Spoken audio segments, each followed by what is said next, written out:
All right, it always takes a minute for the YouTube things to talk to each other. Mhm. Okay.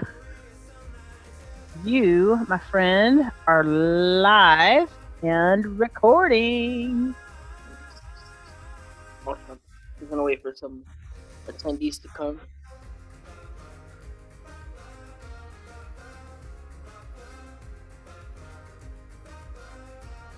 Welcome, attendees. Thank you for coming. Ooh, Mr. Memes here. Got a lot of cool people here today. Awesome. Mr. Glance is in the attendees section. Thank you.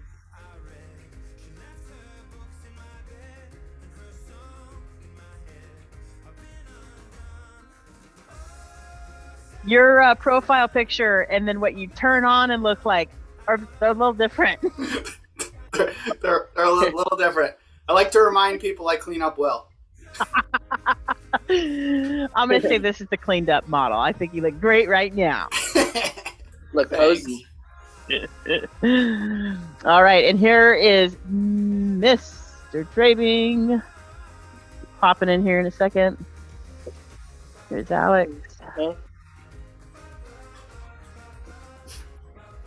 Hey. Awesome. Then we have both of our guests here today, and so I'm gonna get started. 1 second. Okay, welcome everyone to this week's Fridayside chat, April 16th. I hope all of you had a good week and Q4 is going well for all of you. Today is all about the importance of technology and how computer science has positively impacted us in our everyday lives. And so I have two quotes today, and one is about technology in general, and the other one's a little more specific to computers. So the first one is "The Great Growling Engine of Change, Technology." And that one is by Alvin Toffler. He's a futurist, American writer, and a businessman. And I really like this quote because it compares technology to like an engine that's ready to go, always ready to change, and it change in a positive way and help us improve our lives. So I really like that quote. The second one is, "Computers are incredibly fast, accurate, and stupid. Humans are incredibly slow, inaccurate, and brilliant. Together, they are powerful beyond imagination." And that one is from Albert Einstein, and he was a theoretical physicist. He developed the theory of relativity, and he also had some major contributions to the development of theory of quantum mechanics, which is really interesting stuff too. And I really like that one because it talks about how computers and humans together are able to make some pretty amazing things. And it reminds me of when I was younger and I used to think that my calculator was smarter than me. And my teacher was like, "No, there's no way your calculator's smarter than you because you're the one who tells your calculator what to do." And taking my computer science course that I did this year, I really see, what that means. And I really like it. It's very true. So speaking of computers and humans working together, this is when I like to officially welcome our two guests for today, Mr. Glance and Mr. Trabine. Welcome, everyone. Thank you for coming. How are you two doing today? Doing great. Happy to be here. Awesome. Real good, yeah. Been quite a week. Yeah. Today today I'm gonna ask you some interview questions about yourselves and computer science a little, and then we're gonna be playing a fun story game. So it should be cool. Are you guys ready for the questions? Ready. Awesome. So the first question is, how has computer science or technology affected you in a positive way?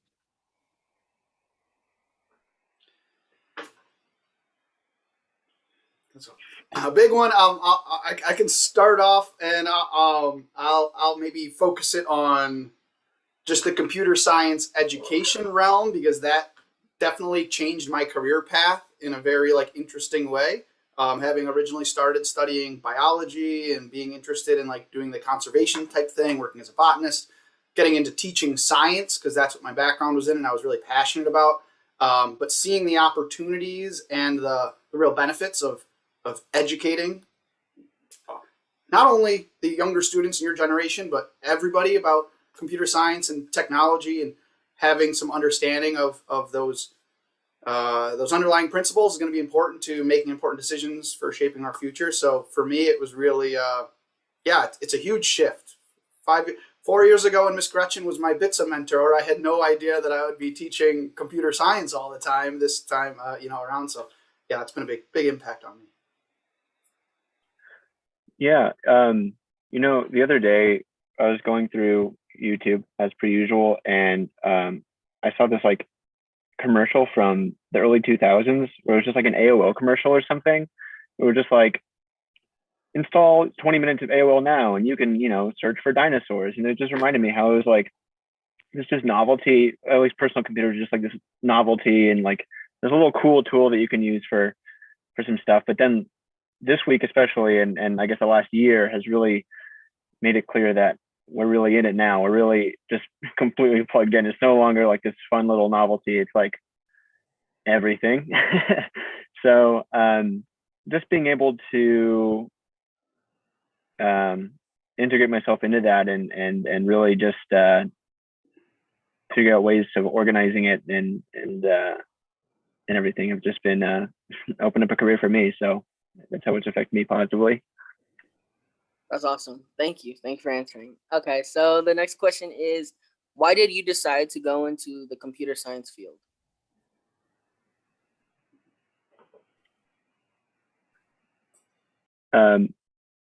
Yeah. So yeah, I actually started out, this isn't where I initially pointed my career path. My degree's in entertainment management. I was working like in theatrical operations and stuff and set design. But I was also in my at home life was an indoor kid, as we say, I guess. Gaming and everything and figuring out ways to make my computers run as efficiently as possible. And it turns out that's an employable skill. So more so than theater for sure. So here we are plugging away. Yeah. Awesome. And for myself, I kind of alluded to it before, but I was in this career of educating and doing science, and I'd like to use technology to help me out with whatever it was that I had done, but I had never really been interested or involved in the programming side of things and really what was going on under the hood. But it was more of like a view of, so I guess really when I got into education, part of that was like, very much wanted to like save the environment, and I still am on that route of like, how can we do good societally, and how do we engage in this world? And it really felt like not so much that technology is the problem, but we're in this, as Alex had just brought up, and technology has to be part of the solution. And so I saw a real opportunity for using some of the skills and some of the things that I have in the realm of teaching to help provide some opportunities for students to learn, especially those students who were not initially super interested in computer science or didn't identify that way right away. Thank you. I love that. I love those answers. I never knew all that about you guys, so that's really interesting. Thank you. The next question, and I think it's my favorite one, is do you think having a basic understanding of technology is important? And if so, why? Yeah, well, I guess we'll keep bringing this up, but we're in this. So whether you like it or not, we're all carrying around like all of the culmination of human knowledge in our pockets. So, I mean, knowing how to use it is absolutely fundamental if you want to be able to do anything in the year 2021. Yep. And to bring in Spider-Man, right, with great power comes great responsibility. Very much so. Technology opens so many opportunities for us. It allows individuals to reach huge swaths of people, and there are real trade-offs with technology, that we need to be aware of. And so whether or not you're using technology daily or creating technology in your career or in your future, at least being informed to make those important decisions that are going to have impacts on society at large are really important. And so like things that we're focusing on in class right now are things like internet censorship or net neutrality and digital divide and all these things around the internet. Like those are important, big decisions that we have to make as a society. And it's going to be really helpful to have everyone informed as opposed to just a few people making those decisions. Yeah, I totally agree. Thank you. Okay, so the last question is, what do you think the future of technology will look like? And this, I'm talking about anything, phones, cars. What does the future look like for you in terms of tech? I mean, I'm pretty excited to get a nano chip just implanted in my head. I want to start moving things with my brain. That sounds fun to me. Give it a few years. Yeah, yeah. The human technology interface, and as you hinted at, we are cyborgs already with the phone in our pocket, but our thumbs are slowing us down. So what's that next step? But I'm also really interested to see things like how do we solve society's big problems, like climate change, right? These existential threats that we have. How can we leverage technology to really help us address some of those issues, whether that's energy production, transportation, financial systems, the amount of change that's happening and the pace at which it's happening is crazy. So it's hard to say what's it going to look like, but whatever it is, I'm excited for that to come. Great. Yeah, I'm also very excited, Mr. Glantz. I think it's going to be pretty cool. And like you said, Mr. Trabing, the chip in the head, that is really crazy technology that's coming out. So that is really interesting to look at. Okay, so thank you for answering my interview questions. That was all for the questions just for today. And next, we're going to be playing a fun story game. I'm going to drop it in the link. I got it from the wonderful leaders of Frog Club. So shout out to Ashton, Lee, and Nico. So here it is. I'll drop it in the chat for all of you right now.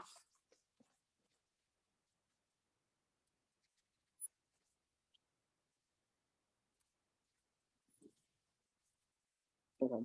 Tell me if you're able to access that.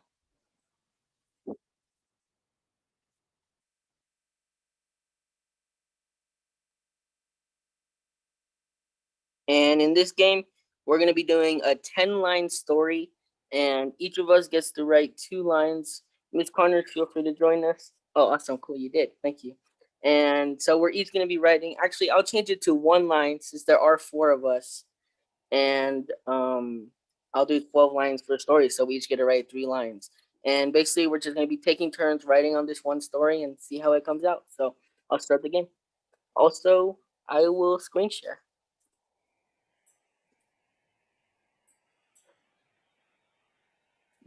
Where do I actually type? The game hasn't started yet, so there's no section to type yet. Cool.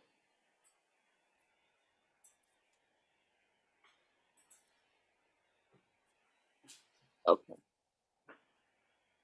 Now, right now so there's 1 writer at a time. Actually, yeah, you guys can see my screen.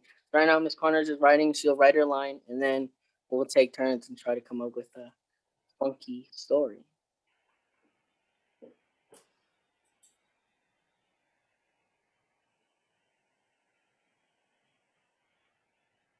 I should have done 2 stories going around. I forget that one person's able to write only at a time.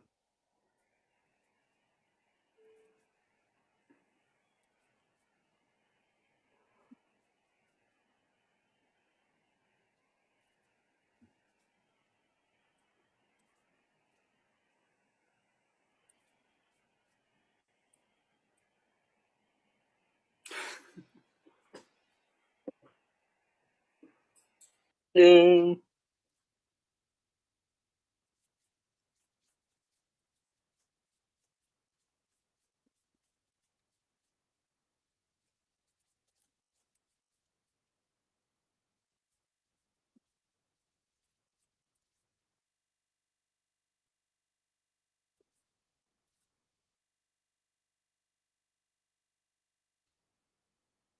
What people come up with.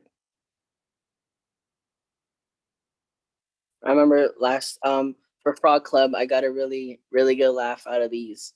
They always end up pretty funny because of all the creativity in the room, and everyone has a different idea for what the story should be. It'll come out good.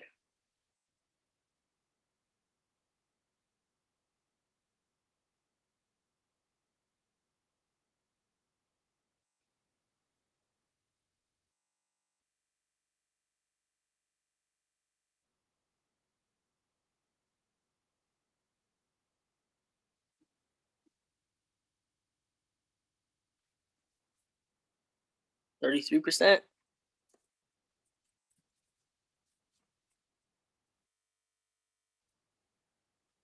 Speaking of technology, I kind of know how dark mode works thanks to Mr. Glance's class and how all of these different functions function. So that's also really cool and a good reason to, go in at least a little bit, get a little bit of knowledge in the computer science world, so you can have a basic understanding of the things on your computer and your phone. I always think that's really cool. It's like a whole new world and a whole new language.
%50%.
Would Mr. Traving or Mr. Glance, one of you like to play a round of rock, paper, scissors using the emoticons while we wait for the writer?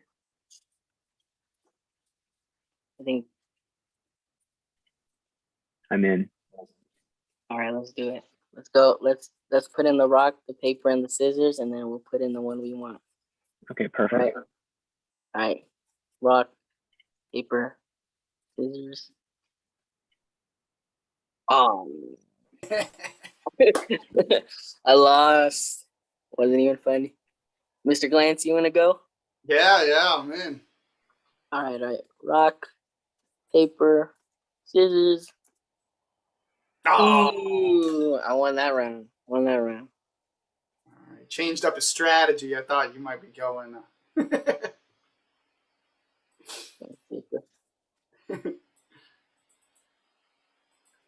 That statement returns true. I get it now. You are one of 3 people on the call who does. No, not true. Not true.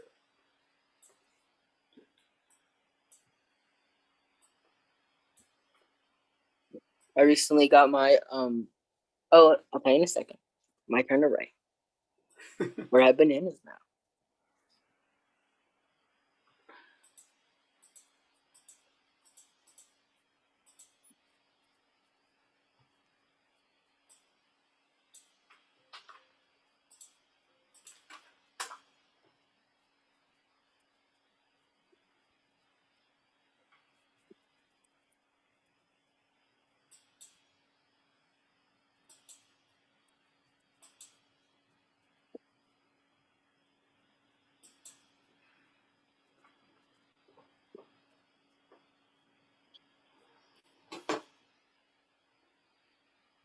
Okay, I was gonna say that I recently got my little sister kind of into the computer science world. She's been going to this new coding class that they offer at her school, which is really cool because I know that's the message of the day. You know, I want more. It'd be really awesome if more people can go into that world, or there was more diversity in the world. That was one of the big topics of the Computer Science Honor Society is getting more women involved in the computer science world, because it's just how it is.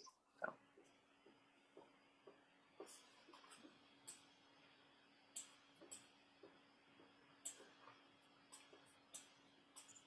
Yep, absolutely. I'd echo that, Adrian. And I know you guys in the Honor Society and students at large are just doing some really great work to help that mission out. And I think as a maybe a little plug, we haven't locked in the dates yet, but in these last few weeks, the Honor Society is looking to host a number of events coming up. That should be a lot of fun, and hoping to get more people excited and interested in computer science. Oh yeah, all the events we do have events coming up. I told it, yeah, they're going to be exciting. I'm excited there. But, and we also don't. Isn't there also a sort of lecture webinar type for I don't think it's. I think it's another type of computer science that we weren't able to look at this year. Yeah, we're actually going to have. We haven't locked in the date yet, but we have a group from both MIT and Oxford to come and talk about quantum computing and how to break that down to the normal people in the audience, normal for the everyday. Yeah, because quantum is a very intimidating field, but they can really make some nice analogies to help us understand kind of what that is and what that might mean in the future. So really excited about that one. Yeah, that one. Yeah, I'm excited for that one. I really am. I can't wait for that to come around. You said there's not a date yet, right? We haven't confirmed on the date yet, no. But that will be happening. Sorry, I'm trying to come up with my next line of the story on this one. I think it's actually the last line. You're gonna finish it up for us, Mr. Glance? No, I think Mr. Connors has the last one, right? Or 92%? Yeah, we're at 92. Oh man. Okay, a lot of pressure here.